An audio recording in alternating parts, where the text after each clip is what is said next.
అబ్బా big boss ఏమైనా task పెట్టారా ఈరోజు? అసలు నేనైతే ఎక్స్పెక్ట్ చేయలేదు బిగ్ బాస్ నామినేషన్స్ లో ఈ మాదిరిగా మీరు టాస్క్ పెడతారని చెప్పేసి. సో అందరినీ నామినేట్ చేసేసి కెప్టెన్ ని తప్ప ఫ్లోరా సైని గారు ఆల్రెడీ 2 వీక్స్ కి డైరెక్ట్ నామినేట్ అయ్యారు కాబట్టి ఫ్లోరా సైని గారు రాము గారిని పక్కన పెడితే మిగతా వాళ్ళందరినీ నామినేట్ చేసేసి తర్వాత వీళ్ళందరికీ ఒక ఇమ్యూనిటీ టాస్క్ పెట్టారు. బిగ్ బాస్ అదిరిపోయింది అసలు. సూపర్ గా ఉంది ఈ రోజు ఎపిసోడ్ మాత్రం. ఒక పెద్ద బెడ్, అబ్బా ఎంత పెద్ద బెడ్ అంటే మనిషి వరుసగా 10 మంది పడుకోవచ్చు, అంత పెద్ద బెడ్. సూపర్. ఈ రోజు ఎపిసోడ్ లో నాకు నచ్చింది స్పెసిఫిక్ గా బెడ్డే. సో తర్వాత యాక్చువల్ గా ఈ నామినేట్ అయిన వాళ్ళందరూ బెడ్ మీద ఎక్కారు. తర్వాత ఒక 4 రౌండ్లు పెట్టారు. 4 రౌండ్లో ఎవరెవరు కాలు కింద పెట్టారో వాళ్ళు ఇమ్యూనిటీ కోల్పోతారు అండ్ నామినేట్ అయిపోతారు అనమాట. ఇక్కడ డిమాండ్ పవన్ నాకు భలే నచ్చాడయ్యా ఈరోజు ఎపిసోడ్లో. ఎందుకంటే డిమాండ్ పవన్ రితు చౌదరి కోసం స్టాండ్ తీసుకున్నాడు. ముట్ వాళ్ళు అంటే ఆమెను లిఫ్ట్ చేసి కిందకి వేస్తుంటే అతను వెళ్ళి ముట్టుకొని కూడా ముట్టుకోలేదు యాక్చువల్గా. సో స్టాండ్ తీసుకొని రితు కాబట్టి అంటే ఇంతకు ముందు ఈయన కూడా కలిసి వీళ్ళ నలుగురు అంటే బాయ్స్ అందరు కలిసి ఇమాన్యుల్ భరణి, డిమాండ్ పవన్, పవన్ కళ్యాణ్ కలిసి సుమన్ శెట్టి గారిని, సంజన గారిని, పాపం దివ్యాని కూడా నెట్టేశారు. తర్వాత రితుని అనుకున్నారు వీళ్ళు 1 by 1 తీసేస్తున్నారు, రితుని మాత్రం తీసేటప్పుడు ముట్టుకొని కూడా ముట్టుకోలేదు రితుని. సో సూపర్ స్టాండ్ తీసుకున్నాడు డిమాండ్ పవన్. ఆఖరికి డిమాండ్ పవన్ కూడా ఇమ్యూనిటీని కోల్పోయి డైరెక్ట్ గా నామినేట్ అయిపోయాడు. బట్ ఇక్కడ as a sanchalak Ramu utter flop. Utter flop అంటే అట్టర్ ఫ్లాప్. అక్కడ కంటికి కరెక్ట్గా కనబడుతుంది యాక్చువల్గా.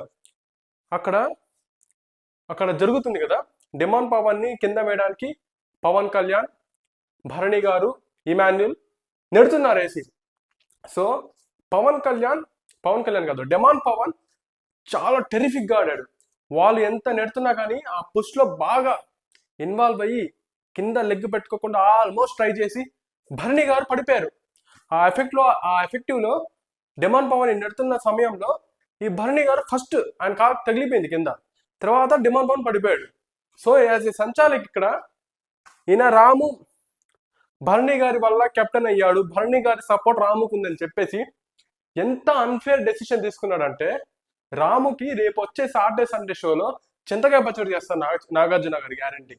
సో అక్కడ ఎంత క్లియర్ గా కనబడుతుంది, బాబు నువ్వు ఎట్లా అసలు డిమాండ్ పవన్ ని ఇమ్యూనిటీ నుంచి బయటకు లాగేసావు, ఏమైనా నువ్వు అసలు ఒక సంచాలక్గా ఆ సంచాలక్ పరువు తీసేసావు నువ్వు. అసలు అంత క్లియర్ గా కనబడుతుంది. మళ్ళీ ఫ్లోరా గారితో మాట్లాడటం, ఆ ఫ్లోరా గారు కూడా భరణి గారికి సపోర్ట్ చేయడం, ఎంత అన్ఫేర్ డెసిషన్ అయ్యా మీరు తీసుకుంది. సో ఏమైనా గేమ్ అసలు ఈరోజు తీసుకుని మీరు ఆడింది. యాజ్ ఎ సంచాలక్ నీ పద్ధతి అలానే ఉండాలా?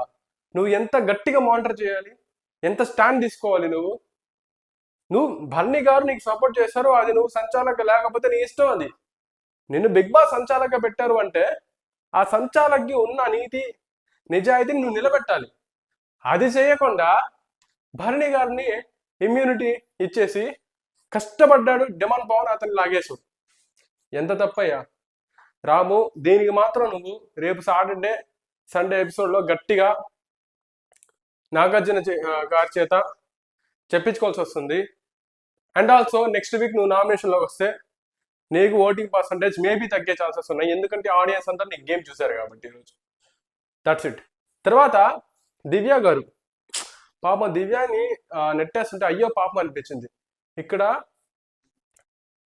యాక్చువల్గా దివ్య భరణి గారు ఫ్రెండ్స్ అయిపోయారు. సో పాపం దివ్య గారు చాలా నెట్టిన వల్ల బాధపడలేదు, కానీ భరణి గారు కొంచెం కూడా హెల్ప్ చేయలేదు అనే మాట మీద దివ్య గారు పాపం చాలా హర్ట్ అయ్యారు. చూస్తే నాకు అయ్యో చాలా పాపం వచ్చింది. ఎందుకంటే ఆమె చాలా ఎఫెక్ట్స్ పెట్టారు, చాలా డిఫెన్స్ చేశారు యాక్చువల్గా. పాపం ఎంత డిఫెన్స్ చేసినా కానీ అక్కడ 4 బాయ్స్ ఉన్నారు, పాపం పట్టి లాగేశారు. సో ఇక్కడ ఏంటంటే మ్యూచువల్ అండర్స్టాండింగ్ ఎక్కువ ఉంది ఇక్కడ యాక్చువల్గా చెప్పాలంటే. ఒక 4 కలిసి మెయిన్గా ఆడవాళ్ళనే ముందుగా లాగేయడం, కింద పడే నామినేషన్లోకి నెట్టేయడం అనేది అన్ఫేర్ గేమ్ అనిపించింది. తర్వాత దివ్య గారిని లాగేసి కిందేసేశారు. ఓకే, దివ్య గారు కూడా నామినేట్ అయిపోయారు. అలానే రీతు చౌదరిని కూడా లాగేశారు, సుమన్ని కూడా లాగేశారు. ఓకే, సుమన్ గారిని లాగారంటే లాస్ట్ వీక్ ఆయన ఇమ్యూనిటీ పొందాడు, ఓకే లాగేశారు. సంజన గారి పాపం అయితే ఫస్ట్ ఆమెని పద్ధతిగా కాళ్ళు చేతులు పట్టుకుని మరి కిందకి వెళ్ళి కూర్చోబెట్టేశారు. సో అయినా కానీ సంజన గారు అంటే వేరే లెవెల్. ఎందుకంటే ఆమె ఎన్ని నామినేషన్స్ లో ఉన్నా కానీ సేవ్ అయ్యే ఛాన్సెస్ ఆమెకి ఎక్కువగా ఉన్నాయి. ఎందుకంటే ఆమెకు అలాంటి ఫ్యాన్స్ ఉన్నారు బయట. ఆమె ఆమెను అంతగా ఇష్టపడుతున్నారు బయట వాళ్ళు ప్రేక్షకులలో. సో డెమాన్ పవన్ కింద నెట్టేశారు, రీతు చౌదరిని కింద నెట్టేశారు, సంజనాని నెట్టేశారు, సుమని నెట్టేశారు. లాస్ట్ లో ప్రియా గారిని కూడా భరణి గారు మాట్లాడుతున్నప్పుడు లాగేసి కింద పడేశాడు. ఏంటయ్యా భరణి గారు మీరు ఇలా చేయడం ఏంటో నాకు అసలు అర్థం కావట్లేదు. మనిషి మాట్లాడుతున్నప్పుడు లాగేశారే, అదే స్ట్రాటజీ. ఆమె కొంచెం కూడా డిఫెన్స్ చేయడానికి కూడా టైం లేదే, పాపం కిందకి నెట్టేశారు. సో పాప శ్రీజ గారిని కూడా నెట్టేశారు. కానీ నాకు ఇక్కడ అన్ఫేర్ అనిపించింది ఏంటంటే స్పెసిఫిక్ గా ఆ డిమాండ్ పవన్ది. పాపం డిమాండ్ పవన్ చాలా డిఫెన్స్ చేశాడు, ఎఫెక్ట్స్ పెట్టాడు. ఆ లాస్ట్ లో భరణి గారు కాలు పెట్టినా కానీ మన రాము వచ్చేసి భరణి గారు రాము కొంచెం ఫ్రెండ్స్ కాబట్టి భరణి గారి వల్ల రాముకి కెప్టెన్సీ వచ్చింది కాబట్టి ఆయన్ని సేవ్ చేయాలి అనే ఉద్దేశంతో చేశాడు. బట్ లాస్ట్కి అది ఫెయిల్ అయిపోయింది. లాస్ట్ లో మిగిలిన నలుగురికి అంటే లాస్ట్ లో ఇమాన్యుల్, భరణి, పవన్ కళ్యాణ్, తనుజ మిగిలారు. వీళ్ళ నలుగురికి ఇంకో టాస్క్ పెట్టారు, నీరు నిప్పు గాలి అని చెప్పేసి. ఇక్కడ ఇమాన్యుల్ ఎఫెక్ట్స్ హైలైట్ అసలు. నేనైతే పవన్ కళ్యాణ్ మేబీ లాగుతాడేమో అనుకున్నా, ఫిజికల్ గా యాక్టివ్ గా ఉంటాడని చెప్పేసి. సో ఇక్కడ ఎక్స్పర్ట్స్ అని రివర్స్ అయిపోయి ఇమాన్యుల్ ధన ధన ధన ధన ఆ గాలి టాస్క్ లో రాకెట్లని అంటే ఇక్కడ ఎక్కువ లంగ్స్ లో కెపాసిటీ ఎక్కువ ఉండాలి. సో లాగాడు దాన్ని కరెక్ట్గా ఎయిర్తో పట్టుకొని వచ్చేసి టేబుల్ మీద పెట్టేసి నెక్స్ట్ వెళ్ళిపోయాడు. తన కంప్లీట్ చేశాడు, ఇమ్యూనిటీ సాధించుకున్నాడు. ఇక్కడ ఈరోజు కింగ్ ఆఫ్ ద ఎపిసోడ్ అంటే ఇమాన్యుల్ ఎక్సలెంట్గా ఆడాడు ఆ ఫిజికల్ యాక్టివిటీలో. అది ఫిజికల్ యాక్టివిటీ రౌండ్, ఎందుకంటే పరిగెత్తడాలు ఎక్కువ స్ట్రెస్ అంటే ఫిజికల్గా స్ట్రెస్ పెట్టడే ఉంది కాబట్టి ఇది ఫిజికల్ యాక్టివిటీ కిందే వస్తుంది. సో ఇమాన్యుల్ ఫైనల్గా ఇమ్యూనిటీ గెలుచుకున్నాడు. సో ఈరోజు ఇలాగా ఈ నామినేషన్స్ అనేది కంప్లీట్ అయ్యాయి. సో నాకైతే ఈ నామినేషన్స్ బాగా నచ్చాయి, కానీ సంచాలకంగా రాము మాత్రం నచ్చలేదండి. సో అన్ఫేర్ డెసిషన్, దీనికి మూల్యం చెల్లించాల్సిందే సాటర్డే సండే ఎపిసోడ్లో.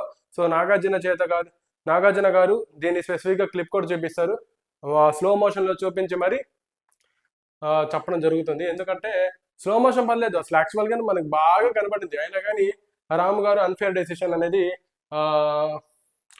నచ్చలేదు యాక్చువల్గా. ఎందుకంటే సో భరణి గారు సేవ్ చేశారని చెప్పేసి యాజ్ ఏ సంచాలకుగా ఉండి ఆయన్ని సేవ్ చేయడం అనేది నచ్చలేదు.